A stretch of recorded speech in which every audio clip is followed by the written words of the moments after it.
So that leaves us with none other than Backlash. We're still in Lyon, France, of course. Various wrestlers are shown walking around the building, and I'm kind of over the arrival footage. Can't we just assume that everybody walks to the building at some point? I don't know. That's their one of their new touch things. They just do it all the time. It's old.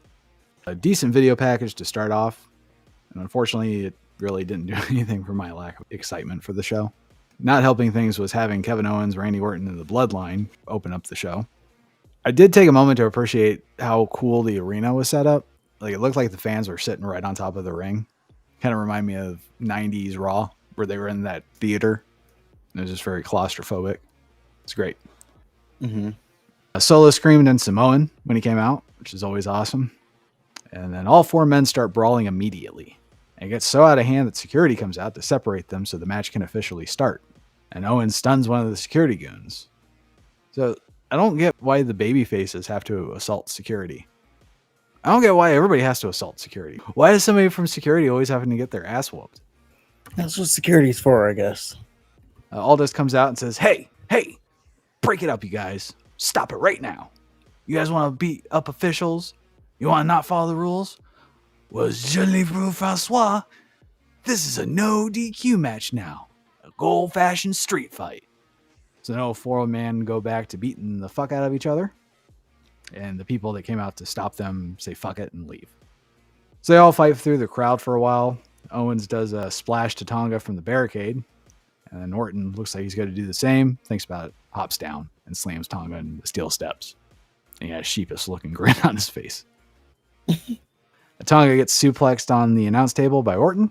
And then Orton and Owens start grabbing shit, like kendo sticks and trash cans. And Owens sets up. You obviously know what was coming from the crowd. Right.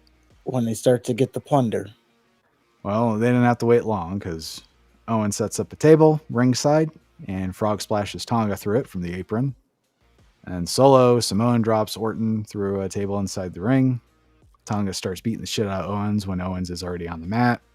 Tonga and Solo work on Owens with a kendo stick. And then Solo does the Umaga ass charge to Owens. Owens briefly takes down Tonga, but Solo's there with a quick trash can. Solo and Tonga set up another table. And Tama makes to go after Owens with a chair, but Orton remembers that he's in the match and beats Tonga's ass. Orton hits Tonga with an RKO, but Solo makes the save. And Solo takes Orton to the announce desk and brings him on the announce desk, and then he goes to spike him. Although I'm not sure how the announce desk being in the equation makes the spike more effective. Well, I thought he was going to go for the choke slam one that he does. Okay. Because, aside from that, it didn't make sense to be up there. Okay. Yeah, that would make sense if he did, tossed him in the air and, yeah! Orton counters the spike with an RKO, and Owens recovers, starts beating the shit out of Tonga with a chair. Then he sets up a steel chair bed, and he lays Tonga on it, and then he climbs up the ropes. And Tonga immediately recovers, and it looks like he's going to make Owens do a flare bump on the chair bed. Then Tonga starts punching Owens. Then Tonga goes for a superplex. Of course, Owens counters it with his top rope thing that he does. I don't know what it's called. They called it a brain buster. Okay, cool. It's like a fireman brain buster. That looked awful in every metric. Yeah. And Owens goes for the cover, and that's when a Samoan, who isn't Jacob Fatu, pulls the ref out of the ring. So Owens is Samoan spiked by Solo 1, 2, 3. And that Samoan is none other than, I don't know much about him, obviously, but it's Tama Tonga's brother, and his name is Tonga Loa. He was in New Japan with Tama Tonga. If I'm not mistaken, I think Tama Tonga is the adopted son of Ming Haku. Mm-hmm. And I think Tonga, the other guy, is his actual son. Well, there you go. So obviously this sets up the fact that the Usos and the Tongas are both in WWE. So maybe we get some kind of dream match there. He looked big. So there's that. Again, I don't know too much about him. A lot of people were upset that it was not Jacob Fatu. Oh, he used to be Camacho. Oh, wow. With Hunico. Fafita started as a professional wrestling career in WWE's Farm Territory, Florida Championship Wrestling. He was promoted to the main roster in 2011, where he worked under the ring name Camacho. So he's back in WWE. He's been in TNA. I know him from New Japan. Well, I do know Camacho. Maybe we'll see them in a WrestleMania. Well, like I said, there's the dream match possibility, if it's a dream match for you. The Usos versus... these unheard of Samoans? Well, you know, the New Japan crowd, they know him. Now, after he debuted, there was some clip that started circling. I don't know. He did something with Okada where he did like a punch sequence with Okada and is like barely hitting him. Oh, lovely. Yeah, people were, oh, they signed this guy. You know, Tama Tonga does the RKO. He does. Yeah, he calls it the gun stun. Oh, we'll have to change that. Yeah. So to go back to it, like I said, people were upset that it wasn't Jacob Fatu, but I was think disappointed. I was, but I think he's gonna join Roman's side, or at least the Usos. Yeah, because I don't know. Solo's side seems like it's well, outside of Solo because he's the Usos' brother, but you know, it seems like he's building towards like outside members of the bloodline that are actually bloodline. So where Roman's side is like actual family, Jacob Fatu's actual family, and then you know there's still Zilla Fatu, who's Umaga's son. We still got to get him involved, and then there's the Lakia or whatever. Got to get him involved. But what really brings joy to my heart is that the world is finally finding out what we found out in high school is that they're all fucking related.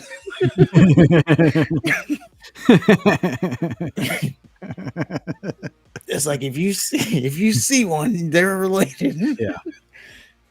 And now the world's finding that out. Yeah. Well, Bayley successfully defended her title against Naomi and Stratton. Stratton's cartwheel Alabama slam thing's cool. She seemed to do a lot of Alabama slams. That's all I got. She did. Yeah, I didn't write down too much here. I said Tiff is a star. The international crowd really loves Bayley.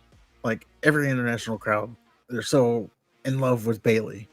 And that's pretty much it. I didn't even get to see the finish because it was so out of nowhere. I saw the replay that it was a roll up, but yeah, blink and you miss it. There you go. Well, Jey Uso's warming up backstage, and Solo and his new Samoans walk past him. And then Heyman is there too. It looks like he's about to say something, and then just shakes his head. Yeah, he gave like a help me kind of look. A little bit, yeah. Which was interesting. And it was also interesting that, yeah, the bloodline walked past Jay. It's like, you're on a different show, but you're getting in on this at some point. Well, we had Jey Uso versus Damian Priest for the World Heavyweight Championship. And I really like Priest's entrance. Like the fire and the video of the bird getting vaporized into a bat or whatever the fuck it was. I thought that was awesome. The fire seems new to me. Yeah, he's got a tweaked entrance since he's become champion. Which is good. He should seem like more of a big deal, yeah. But let's take a moment to appreciate. It's just me. The crowd they got. Now, I actually didn't like it. The fact that the crowd had the lights on the camera. Mm-hmm. I didn't like it only because it was a Bray thing. And it feels like, I don't know if it's going to catch on it. Maybe that was just the international crowd. But I don't know. It feels like it took away from, Bray, the Fireflies. I don't think Bray's going to mind. Whoa. He doesn't need it where he's at.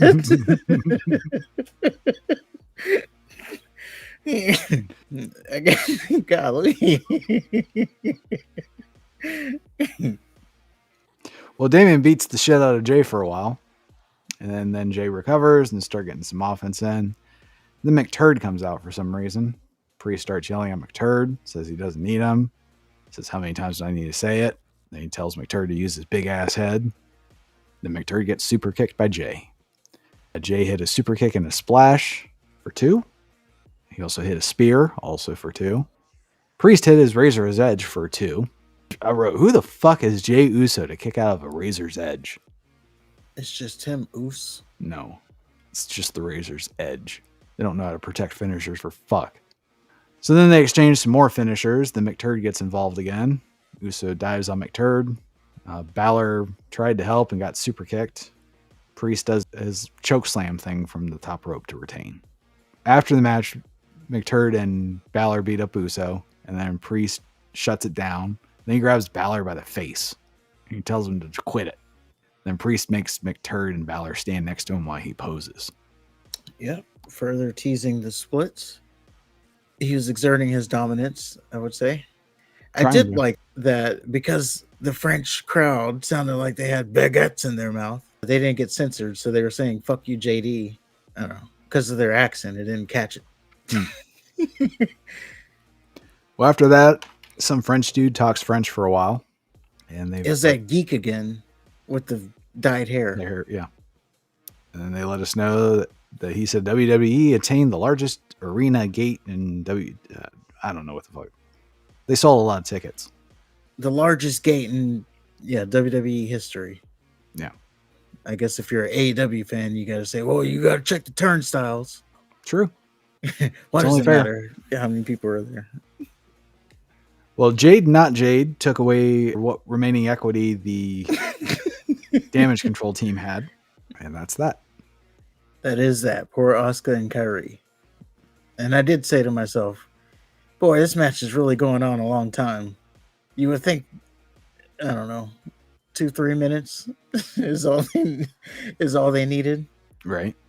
But they let the tag team champions get a little bit of offense there. So I guess there's that. Before they lose.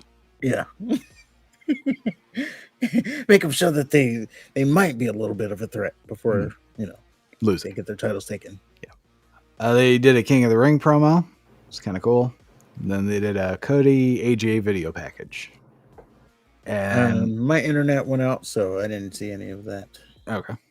If you saw the 18 face-to-faces that they had, then you got it. Well, mainly the King of the Ring. I don't know if they announced matches or something. That brings us to our main event. It's AJ Styles versus Cody Rhodes, Undisputed Championship. And the crowd sings to AJ again. Holy shit. Cody used Brock's Kimura lock, and he won what could have just been a SmackDown match. And I gotta say, I couldn't. After like the 18th time the fucking crowd started singing. Yeah, they were a little overwhelming. It more so seemed like they weren't even into the match. Right. With all the singing they were doing. What I kind of gathered is they would start singing during a 2 count. So anytime there was a 2 count, they would start, and it was in French, so I didn't understand what they were saying. It almost sounded like a holy shit chant, or this is awesome, one of them, but It was neither. It was whatever they were singing. So they did that on every 2 count, and then for some reason, every once in a while, when AJ Styles did a big move, they started singing because of going back to the whole phenomenal thing. So they were rotating through the whole match between those two things. I would say the match, it started slow for me. And then, I don't know, I kind of got into it at the end. And I'm talking about the very end, but, towards the end, it started to get a lot better for me. Especially when Styles hit the burning hammer and Cody kicked out at 1, and then he started to fire up. So I got into it at that point. But just the start of it was kind of slow, and then the crowd singing pretty much the whole fucking match. It was kind of tough. It was ridiculous. Yeah, it was like, okay, I think that's enough. Like, we get it. And then, it's like, are they even into the match? Or they just want to sing? Is this karaoke night now? but aside from that, it was okay. Good finish, though. Went about how I thought it would. Kind of disappointed that the wrong Samoan debuted. What are you going to do? Well, there's more story to tell here. And we'll see where it goes. I don't know. For that, the Bloodline opening match, I did think it was, for me, the match of the night, but that's no surprise to anybody since I'm a Bloodline shill. I don't have a match of the night. Well, there you go. Yeah. That was Backlash. Can't wait for next year's.